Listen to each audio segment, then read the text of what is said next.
V občini Krško že vrsto let spremljamo želje naših občanov, tudi po drugih kanalih, ne samo po uradnih, to je preko krajevnih skupnosti in preko občinskega sveta, ampak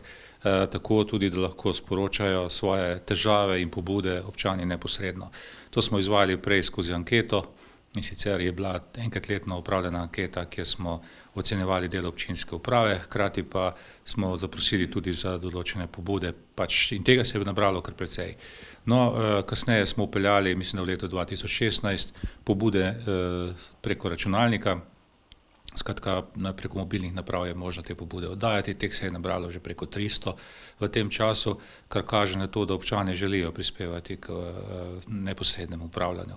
No, nadgradnja tega pa je pravzaprav participativni proračun, ki ga bomo uvedli, torej začeli izvajati naslednje leto, se pravi 2020, ga vključili v proračun, ker pa zahteva to kar nek proces, malo daljši, smo se odločili, da že letos začnemo s samim zbiranjem pobud, ocenjevanjem in razvrščanjem v načrte razvojnih programov, tako da bi naslednjim proračunom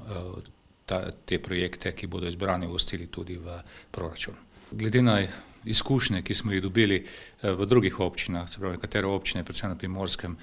že to izvajajo nekaj let,